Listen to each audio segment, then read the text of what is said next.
I'm going to talk to you about your adulting presentation, as I have started calling it.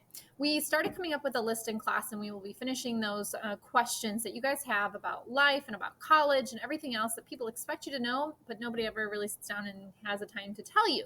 So we're going to divide and conquer and break that list up into different sections and chunks. And then you guys, as groups, will help answer the questions and then get that information to the rest of your class through a presentation.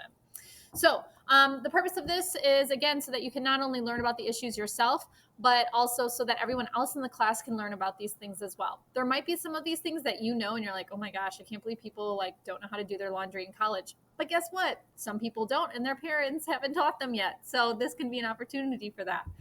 Down here are all of the standards for this. And these will appear on your HyperDoc for quarter 2 so that you can fill them in.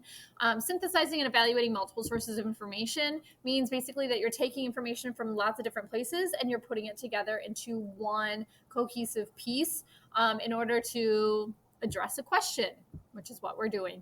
The next one, this is a speaking and listening skill that you're going to work with your peers, and says to promote collegial discussions and decision making, set clear goals and deadlines, and establish individual roles as needed.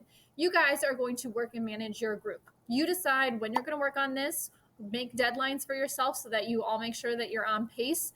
There's not going to be one person who takes over the presentation and just decides to do it because they don't trust their other group members. This is really working together, and how you want to divide that up is totally up to you. The next one is creating engaging presentations that make strategic and creative use of digital media. So basically, you guys can decide what your slideshow is going to look like or how you're going to present this to the class. But look at this keyword, engaging. Okay, we've all sat through those really boring presentations from our classmates. Now, this interesting content because not everybody will be presenting the same thing, and it's stuff that you actually need to know for life. But think about how you can actually make this more interesting to your classmate instead of just doing it because you have to get it done. This is a chance for real life stuff to come into the classroom, and I want to make this as best presentation as we can. The something new, I have an option. If you choose, you can have the group record the presentation in a video to be shown to the class instead of getting up there and speaking yourself. Now, there's some pros and cons to this. One pro is that if you get that anxiety of standing up in front of everyone, maybe recording yourself will take away that pressure. On the con side, if you record yourself, you have to actually watch yourself, and that can be really uncomfortable for some people at first. I know because I've been doing these videos. Also, if you do it on video, that takes a little bit of preparation ahead of time to make sure you have it just right the way that you want it. And there can be some of those technical issues about getting the video to upload right and then having it shared with me and so that I can project it to the class and everything else. If you feel like, oh, headache, I don't want to deal with that, then maybe the video option's not for you. Versus the presenting, some people are really good about just getting up there. They enjoy presenting. They can do it on the fly and don't have to spend out of class time setting that all up. That's your choice.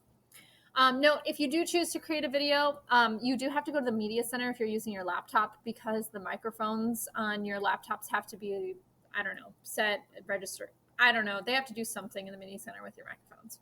All right, so requirements. I do want some kind of slideshow presentation so that it's not just you talking, but some people are visual learners, which means that they need to see some information.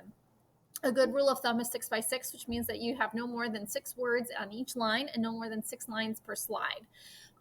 Again, rule of thumb doesn't need to be kept to, but if you have too many words on page, it's just overwhelming to your viewers on a PowerPoint presentation.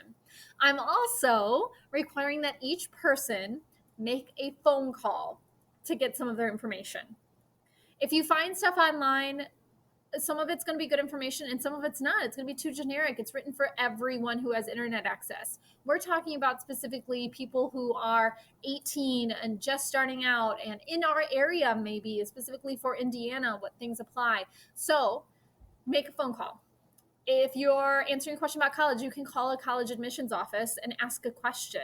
If you are talking about insurance, maybe you can actually call an insurance company and ask a question. But I want you to actually pick up the phone and ask.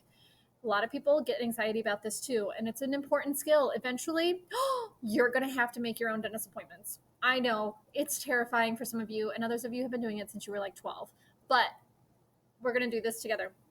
Now, one good thing about making a phone call is that nobody on the other line knows who you are. You can even make up a fake name, and it doesn't really matter if you're just calling and asking a general question. And if it goes badly, you can hang up and try again the next day. So take that pressure off of yourself. But in a day and age where we are so used to sending text messages and through email and everything else, it's really important that you learn some phone etiquette. Now, how am I going to know if you've done this? I don't. But I set up these learning opportunities to push and challenge yourself. So while you can get through the class without doing it, consider why. Eventually, you are going to have to make a phone call. Practice it now. And the last thing is for your, I want you to do some primary sources. Ask adults in your life about this. You can ask me and other teachers about things. Ask your parents or siblings who have gone through and use those sources. We have other assignments in this class, even this quarter, that you are going to be citing your information. So I don't require that you have a works cited page for this presentation. However, because you're presenting information that your peers are really going to want to actually know, it might be helpful if you give them either a handout or some other places where they can find this information, or you explain how you know this to be true, so they, if they hear like, oh, that happened to so and so's brother or sister, and so that's how they know this is good advice. So if you have any questions, again, always ask. I'm not going to yell at you.